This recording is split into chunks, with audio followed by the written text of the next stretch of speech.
Okey, salam sejahtera. Assalamualaikum semua. So, hari ni kita nak bermula dengan bab 3, nutrisi. Okey, bab 3 ni pendek je. Okay, sebelum tu kita tengok sekali lalu apa yang kita nak belajar dalam bab 3 ni. Okey, make sure ada buku teks awak kat sebelah. Okey, bab 1 kita belajar nutrisi. Dalam bahasa Inggeris dia nutrition. Okey, means khasiat-khasiat lah dalam makanan. So, apakah jenis makanan yang memberi tenaga? Okey, contohnya ada makanan yang bagi kita tenaga. Ada makanan yang melemahkan, ada makanan yang menyihatkan. So, yang tu dah kita nak belajar. So, kita nak tahu jenis makanan yang dapat memberi tenaga. Apa nutrisi dia? Okey, bagaimana keperluan tenaga individu berbeza dengan individu lain? Okey, ini kita akan belajar. Contohnya kalau orang dewasa, dengan kanak-kanak, dengan remaja. So, keperluan tenaga awak tak banyak. Orang yang kerja buruh, orang yang kerja dalam pejabat. So, keperluan tenaga kita tak sama. Okey, then kita juga nak belajar apakah yang akan berlaku kepada makanan yang kita makan. Okey, lepas kita makan tu jadi apa? Tu jadi lemak, jadi gemuk ke? Ataupun kita buang sikit, kita simpan sikit ke? Kita buang semua ke? Kita simpan semua. So, benda-benda tu kita akan belajar untuk tajuk untuk bab 3 ni.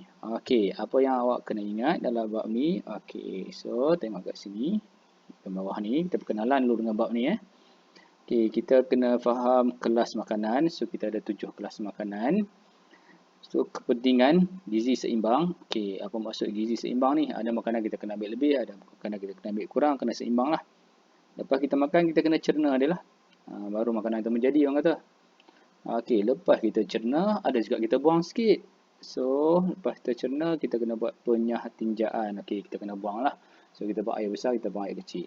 Okey, so yang itu kita nak belajar secara keseluruhan dalam bab 3. Okey, sekarang kita fokus, tengok balik. Okey, apa cikgu sebut tadi. Okey, untuk sekejap lagi, kita nak fokus tentang kelas makanan dulu. Okey, cikgu sebut tadi, kelas makanan ada 1, 2, 3, 4, 5, 6, 7. Okey, kelas makanan ada 7. So, apa yang perlu awak take note daripada kita punya lesson hari ni, awak perlu tahu karbohidrat ni apa maksud dia, apa contoh makanan, apa fungsi dia. Okey, sumber dia, nasi ke, chicken chop ke, Maggi ke, bagi kita karbohidrat, dan apa dia buat.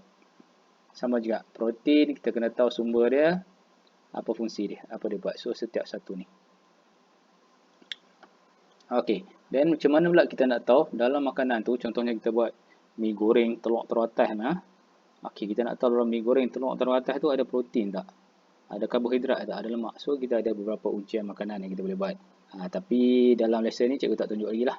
Okey, ini next lesson kita akan tunjuk macam mana nak buat ujian Million, Benedict, okey, alkohol emosi. So, ujian ni ada, kalau dia jadi macam ni, contohnya dia keluar warna biru, oh kita tahu ini ada karbohidrat. Dia keluar berkumpul-kumpul, kita tahu yang ni ada protein. Okey, kita akan buat ujian ni nanti dalam next lesson. Okey, untuk hari ni kita nak concentrate yang ini. Okey, untuk kelas seterusnya nanti juga kita akan belajar gizi seimbang. Okey, ini kita kata pemakanan seimbang. Kita akan belajar nilai kalori makanan. Okey, nilai kalori makanan contohnya macam ni, macam saya dewasa lelaki, saya perlu lebih kurang 2000 ke 2400 kalori makanan. Tapi kalau perempuan mungkin dia kurang sikit. Kalau remaja, kanak-kanak kurang sikit. Tapi kalau dia tu atlet, kerja sangat lasak, mungkin dia perlu lebih sikit. Okey, then macam ni lah. Kita tentu jantina, saiz badan, jenis pekerjaan. Macam tadilah, kalau dia cikgu, duduk kat bilik guru, satu lagi kerja buat rumah. So, tak samalah nilai kalori yang dia perlu. Okey, ini untuk next class. Okey, kita akan belajar piramid makanan yang terbaru. Okey, dan sistem pencernaan. Okey, sistem pencernaan ni daripada start kita makan sampai kita pergi toilet buang balik. So, setiap satu proses ni awak boleh explain lah. Apa fungsi usus kecil, apa fungsi usus besar, apa fungsi dubur. Okey, pencernaan makanan pun sama juga. Setengah orang dia makan tak cerna-cerna pun. Setengah orang makan je terus nak pergi toilet. Macam-macam. So, kita tengok sistem pencernaan ni. Lepas kita makan nasi, last sekali nasi tu jadi apa? Lepas kita makan protein tu last sekali jadi apa? Kita makan lemak tu jadi apa? Badan kita serap lemak tu ke serap benda lain? Okey, so setiap satu ni kita akan cuba explain. So, macam saya cakap sebelum ni, kelas saya awak just start buku teks kat sebelah. So, buat catatan sikit lah. Dah habis lesson, tak faham, ulang-ulang lagi. Lepas tu, tengok balik apa latihan yang ada, kita akan cuba bincang. Okey, sekarang kita nak start. Okey, kelas makanan. Oh, sate sedap tak? Okey, so kelas makanan. Apakah diet harian anda? So, selalu makan apa pagi? Nasi lemak, roti canai, Maggi, samyang. Untuk semua Korea lah ni. Nama makanan Melayu. Okey, apakah diet harian anda? Diet ni means apa kita makan lah. Okey, diet bukan maksud saya tak mau makan, cikgu saya diet, saya pergi kurut, takut gemuk. Tu bukan diet. Diet ni maksud dia makan benda yang betul dengan sukatan yang betul. Bukan puasa. Okey, so kita nak tahu makanan tersebut berkhasiat dapat membekalkan tenaga ke tak? Kenapa? Kita makan untuk dapat tenaga. Ada tenaga, kita boleh buat kerja, pergi sekolah, buat kerja sekolah, tolong mak ayah semua. Tapi kalau kita makan, kita tidur, tenaga kita dah jadi lemak tu jadi bulat 4 segi kan. Okey, so orang Malaysia, ni kita punya favourite nasi lemak, sate. So kita nak check dalam nasi lemak ni ada berapa kelas makanan contohnya. So, kelas makanan terbahagi kepada 7. Okey, so apa dia? 7-7 ni awak kena tahu. Make sure you can list. Karbohidrat, protein, lemak, vitamin, mineral, pelawas dan air. Okey, so ada 7. Cara nak ingat tu pandai-pandai cara ingat lah. Okey, so yang ini saya awak semua tahulah karbohidrat. Okey, kita tengoklah satu-satu Okey, daripada sini sampai sini kita nak bincang ke hujung. Yang tak payah bincang, tak tahu yang apa kan. Okey, first kali karbohidrat. So, karbohidrat ialah sejenis sebatian organik yang mengandungi unsur karbon. Okey, sekarang ni kita nak dengar orang kata apa? Organic food, organic food. Makanan organik bagus kan? Organik ni apa? Organik ni sebenarnya mesti ada karbon, mesti ada hidrogen. Okey, itulah organik. So, kita tak ada baja-baja benda-benda lain. Okey, so karbohidrat mengandungi karbon, hidrogen dan oksigen. Okey, yang mana kalau merah ni semua kena ingat. Okey, dia fungsi dia apa? Ni kita nak tahu. Highlight bahagian ni. Membekalkan tenaga. So, sebab tu kita banyak makan nasi. Awak tengok kalau bangsa lain dia mungkin suka makan mi. Mi tu daripada beras, karbohidrat jugalah. Ada bangsa lain, negara lain dia suka makan roti. Dia tak makan nasi pagi-pagi, dia makan burger. Tu ada yang makan ubi pagi-pagi. Sama juga. So, fungsi dia apa? Sebab dia nak pagi-pagi tu dia nak kanji. Dia nak kanji dalam ubi ada, dalam roti ada, dalam nasi, dalam mi beras kan. Okey, so kanji itulah akan menghasilkan tenaga. So contoh karbohidrat, ganji, glycogen dan selulosa. Kanji merupakan makanan simpanan dalam tumbuhan. Glycogen adalah makanan simpanan dalam haiwan. Okey, lepas kita makan tu, dia simpan, kita dah tak panggil karbohidrat dah. Karbohidrat tu bila dalam bentuk makanan, bila dah masuk dalam badan kita, dia dah jadi glycogen. Okey, kalau tumbuhan dia akan jadi dinding-dinding sel lah. Batang-batang pokok yang luang tu, yang licin-licin tu. Okey, yang tu adalah selulosa. Okey, karbohidrat ni setiap hari kita wajib makan lah. Kalau orang Malaysia pagi pun makan nasi, tengah hari pun makan nasi kan. Okey, ini contoh. Okey, karbohidrat yang selalu kita jumpa lah. Okey, pisang, roti madu. Okey, ada juga karbohidrat. Awak tengok kat sini, contoh saya bagi kat sini madu, gula. Okey, yang ini semua karbohidrat membekal tenaga, tapi dia bekal tenaga dengan cepat.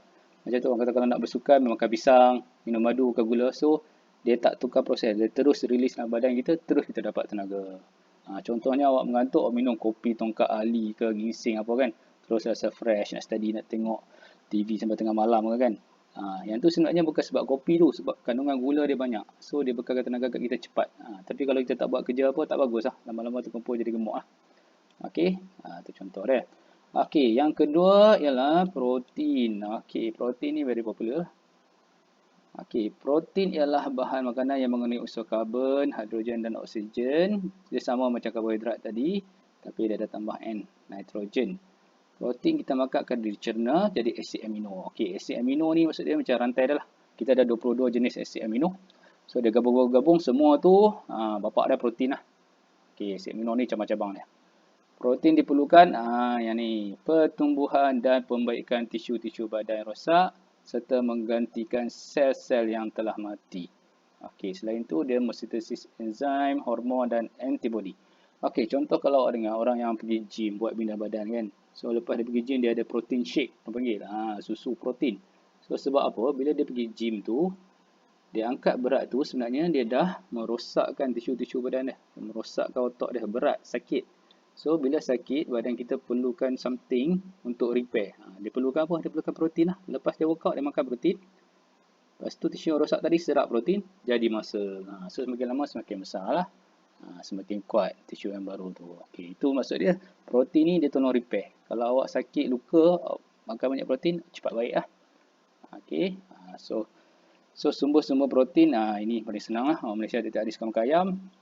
Ayam, ikan, telur. Okey, tak bermaksud dalam ayam ni ada protein semata-mata. Dia bukan ada karbohidrat sikit, mungkin ada benda ni ada lain sikit kan. Tapi paling banyak dia ada protein. Okey. Contoh protein telur ni. Telur sebiji dia lebih kurang, kalau saiz besar tu lebih kurang 12 gram protein. So cukup lah untuk bekalkan tenaga kat kita, membekalkan kekuatan kat kita lah. Okey, so siapa suka minum susu, dia cepat membesar sikit lah. Ada yang tak cukup inci, mungkin kurang minum susu. Okey, ini contoh kwashiorkor. Ini adalah penyakit kanak-kanak. Kalau tengok negara-negara yang miskin sikit, Afrika, Somalia, semua tu kan.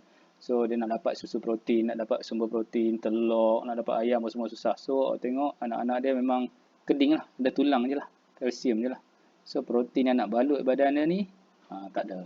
Sebab kekurangan protein. So, kesian lah kalau buat kan. Okay, so kita dah belajar dua. Okay, sekarang lemak. Ni paling sedap sekali. Benda yang tak bagus tu sedap kan. Okay, bukannya tak bagus. Ada yang bagus. Okay, lemak, fat,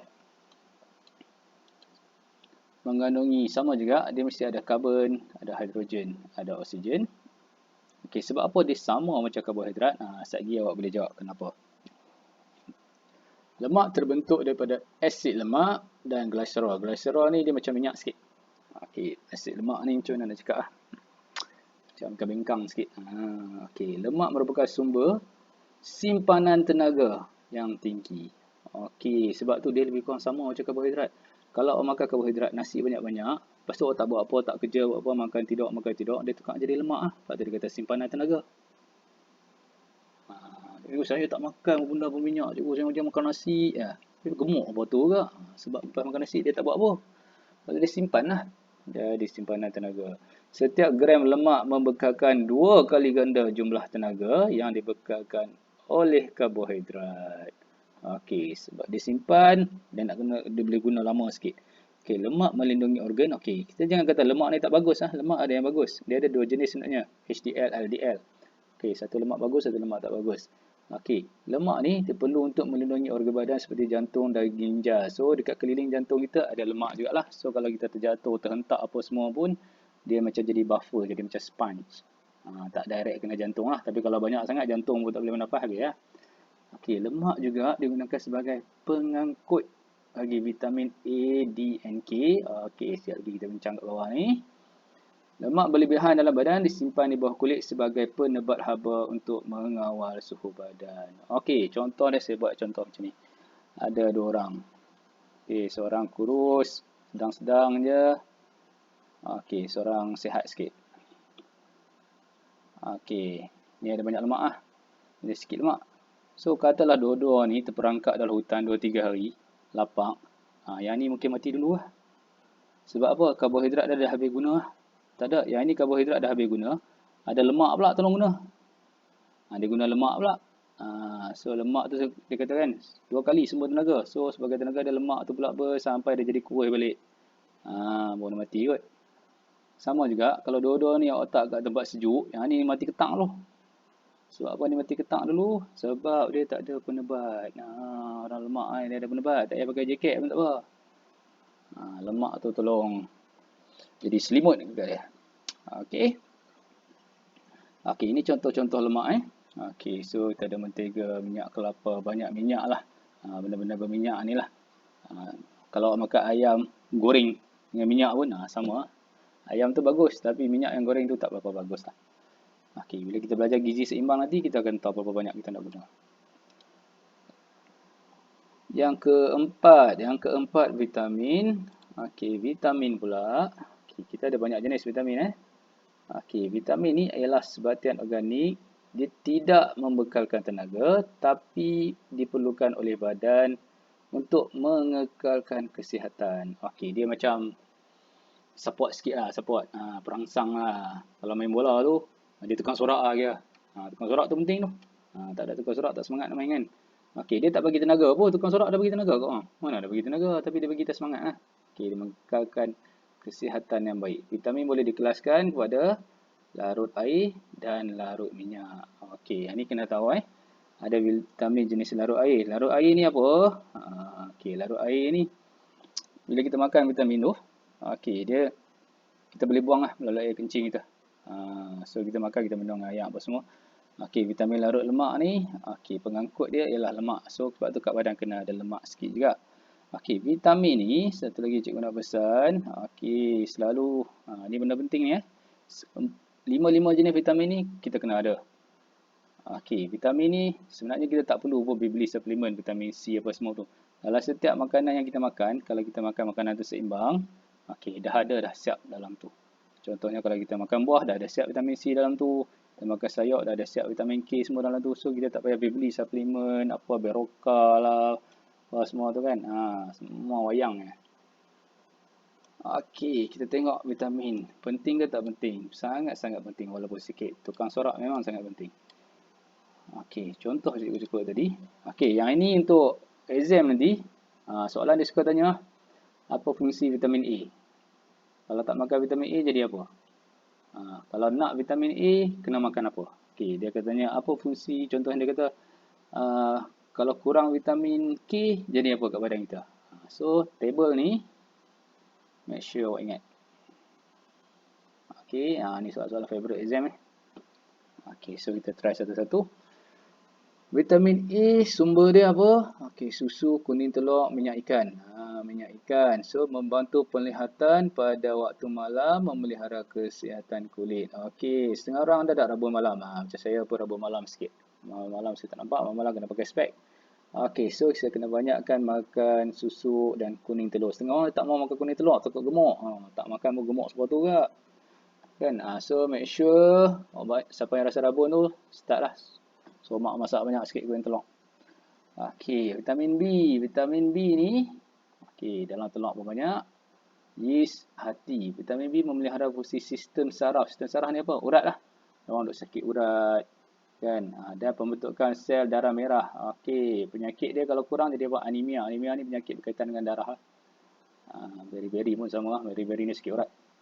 Okey, so, kalau dah rasa kadang-kadang duduk cepat pingsan, darah merah dia tak bagus. So, dia kena banyak makan yang ada vitamin B. Okey, vitamin C. Ni vitamin paling popular. Sayur-sayuran dan buah-buahan melawan jangkitan penyakit, memelihara kesihatan gusi dan mulut. Dan okey, kalau tak makan, jadi scabi, gusi, berdarah. Okey, vitamin C ni, sekarang ni time-time COVID ni, vitamin C paling popular. Sebab dia kata boleh melawan penyakit. Dia tak adalah boleh melawan, tapi boleh menolong kita banyak lah.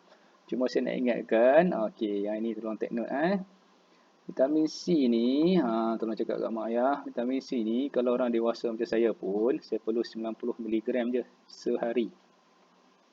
Okey, tapi kita tengok produk-produk dia jual sampai 500, sampai 1000. Oh, lagi banyak kita kata. Daripada aku makan ni, baik makan banyak ni kan. Okey, sebenarnya tak bagus lah. Kita tengok tadi, dia vitamin yang larut air. Larut air ni, kalau kita ambil lebih, so badan kita kena bekerja keras. Let's say awak ambil yang 1000mg nya, cepat sikit sihat cikgu kan? Tak ada lah. So badan kita akan buang lagi 990. Buang jadi apa? Buang jadi air kencing. So kita punya ginjal dah kena kerja keras sikit lah. So kita ambil cukup-cukup je 90. Kalau nak pergi beli pun dia tak jual 90, dia jual mungkin 100 kot. Budak-budak, kanak-kanak sekolah rendah 30 je miligram dia perlu. Okey, kadang-kadang kita overdose. Overdose ambil tu kadang-kadang kencing jadi kuning apa semua tu kan. So tak bagus lah. Okey, jangan terpengaruh dengan iklan-iklan tu. Baca dan faham. Okey, vitamin D. Okey, vitamin D ni pun popular. Telur, minyak, ikan, Scott Emotion apa semua tu. DHA gummy. So semua vitamin D lah tu. So vitamin D ni sebenarnya cukup awak kenakan kulit awak dekat cahaya matahari. Okey, maksud dia tapi jangan matahari tengah panas matahari tengah duha lah. Lepas subuh sikit sementara matahari nak naik pukul 7.30 ke 8. Lepas tengah macam tu kena sekejap 2-3 minit. Okey, yang tu dah cukup vitamin C awak untuk sehari. Sebenarnya vitamin C, vitamin D Vitamin D ni kalau saya boleh lukis dia satu titik Kita perlu banyak ni. Tak nampak pula. Okey, kita perlu satu dot dah. Satu je vitamin D untuk sehari. Tapi dia sangat penting untuk membantu menyerap kalsium, menguatkan gigi dan melihara kesihatan kulit. Sebab tu tengok setengah orang putih yang duduk Norway, Sweden, negara dia tak kena matahari. Sebab tu dia makan ni minyak ikan, ikan cod, ikan salmon. Sebab apa? Sebab negara dia tak matahari, dia duduk dekat North Pole tu. So sebab tu tengok rambut dia tak boleh hitam, kulit dia pun tak apa cantik, biji-biji kan. Sebab dia tak cukup vitamin D, tak ada matahari kat sana. So dia kena ambil suplemen lah. Kita dah cukup lah sebenarnya. Okey, vitamin E pula. Vitamin E ni paling senang. Awak ingat sayur-sayur hijau. Okey, banyak tak kisahlah sayur apa-apa, asalkan ada hijau dia banyaklah vitamin E. So vitamin E ni bagus untuk sistem pembiakan. So siapa nak anak banyak, makan sayur banyak. Okey, so kalau kurang makan sayur, so mungkin boleh jadi mandul atau keguguran. Last sekali, vitamin K. Vitamin K, susu, kuning telur, minyak ikan. So, awak tengok sebenarnya kan, telur ni, Tuhan bagi jadi ni, paling banyak lah khasiat ni. Telur, telur, telur. 4 pada 7 vitamin semua. Kan telur settle.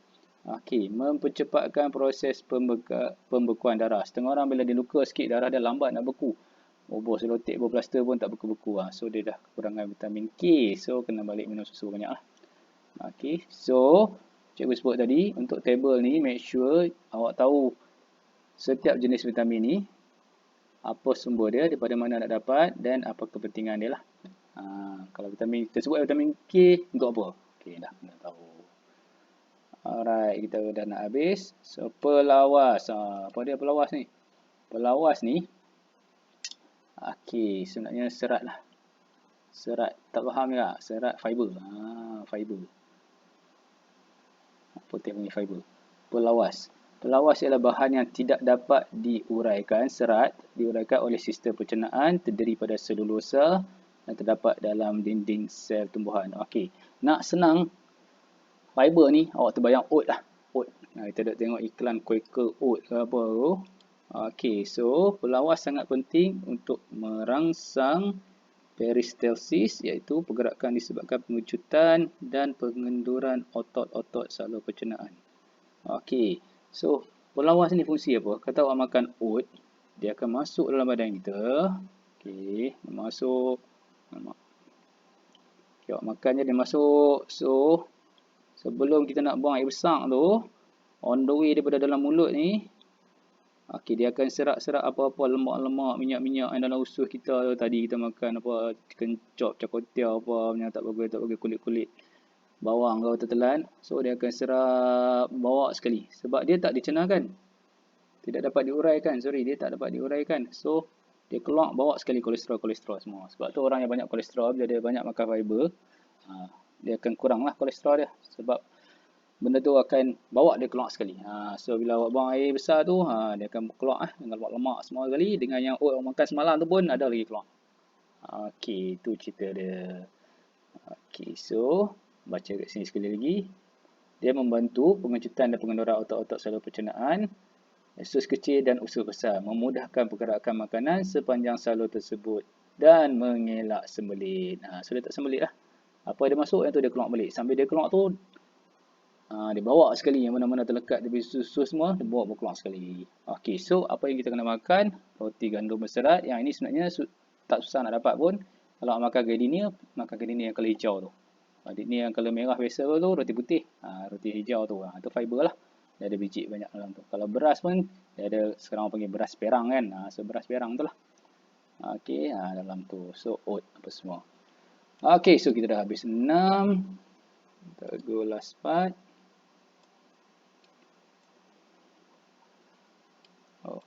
Sorry, belum last. Kita ada mineral. Okey, mineral. Mineral ni dia macam fungsi vitamin tadi lah. Kita tak perlu banyak, kita perlu sikit je. Okey, mineral merupakan bahan bukan organik. Okey, dia bukan organik ni maksudnya dia tak ada karbon, dia tak ada nitrogen, dia je lah. Dia benda paling kecil sekali. Mineral tidak membekalkan tenaga, ni pun tukang sorak juga. Namun masih diperlukan dalam kuantiti yang kecil. Okey. Dia tak bagi tenaga, tapi dia tak ada, saja tak best lah, tak lengkap lah. Sunyi ya. Untuk mengawal atau proses-proses badan bagi mengekalkan kesihatan. Okey, so fungsi utama dia ni mengawal. Bahagian ni ya, mengawal. Okey. So contoh mineral ni, ni contoh dia. Garam. Kadang-kadang tengok mak kita ni masak apa-apa dia bubur tabak apa resipi rahsia kat atas tu, garam ke, sedap-sedap rasa ke. Tu lah. Maggi cukup rasa ke. Tu lah mineral lah tu. Okey, so kita terdiri daripada kalsium, natrium, besi, iodin. Bukan makan besi seketui ya. Dia ada unsur dia sikit. Fosforum dan kalium. Okey, so yang ini pun macam table yang tadi ya. Table vitamin tadi. So untuk bahagian table ni, cikgu nak awak cuba buat nota ke, faham ke bahagian ni. Ingatlah. Okey, kalsium ambil daripada mana? Ikan bilis, sayur hijau. Membantu bekuan darah. Dia macam vitamin tadi lah fungsi dia. Makan vitamin tapi tak ada kalsium, tak power juga. So natrium ni dalam garam, daging, telur, so dia nak memelihara sistem saraf. Saraf ni urat lah. Orang krem selalu maksud dia tak cukup garam. Kalau nak main bola kaki krem kan. Okey, zat besi juga kita perlu, zat besi. So kalau makan hati, makan daging, dah ada zat besi, dia membantu dalam buat darah merah, hemoglobin. Sampai kekurangan darah tadi, so dia link lah dengan vitamin tadi tu. Okey, iodin juga. Iodin ni dalam makanan laut, sotong, ketam dan buah-buahan, dia membantu kelenjar thyroid. Kelenjar thyroid ni apa dia? Dia dekat pipi. Sekarang dulu kita panggil apa? Bengkak beruk. Pernah dengar? Bengkak beruk atau beguk. Beguk. So kalau dia kurang iodin ni, dia boleh jadi sakit. Okey, pipi dia kembung dekat leher tu. Okey, fosforus pula kita boleh dapat dari telur dan sayur. Okey, fosforus ni untuk apa? Okey, tulang dan gigi, membentuk DNA. DNA ni kita punya genetik kita lah. Okey, genetik makan fosforus tu genetik yang bagus. So kalau kurang fosforus, tulang rapuh, gigi rapuh. Riket ni dia jalan kaki dia macam ni. Sebab tulang dia tak stabil. Kaki dia macam tu, jalan gengkang atau kita panggil riket. Okey. Dan kalium. Kalium kita dapat daripada tumbuhan dan haiwan. Dia membantu pengejutan otot, memelihara fungsi sistem saraf. Okey, ini untuk tolong orang lumpuh, tolong kekejangan otot. Setengah orang dia krem lah. Macam tadilah. Krem ni sebab dia tak cukup kalium, dia tak cukup natrium. Kalium dan natrium ni dua-dua garam. Okey, jenis garam yang berbeza. Okey, last sekali. Okey, ni tak payah cerita lah. Semua orang tahu. Air. Ayak. Air ialah sebatan yang sangat penting, H2O, hidrogen dan oksigen. Air bertindak sebagai pelarut bahan kimia dan medium pengangkutan.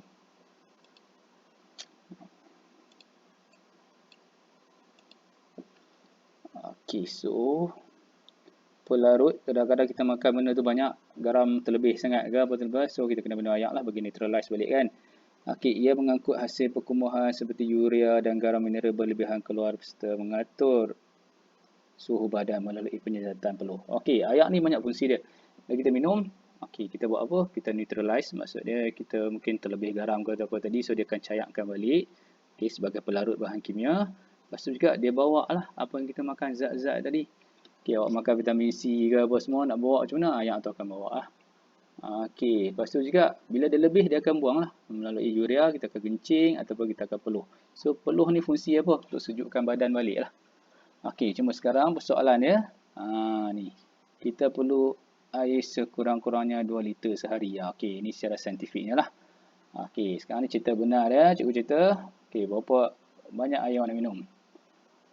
Okey, sebenarnya paling senang nak tahu, awak tengok dalam satu hari, at least paling common awak kencing 5 kali.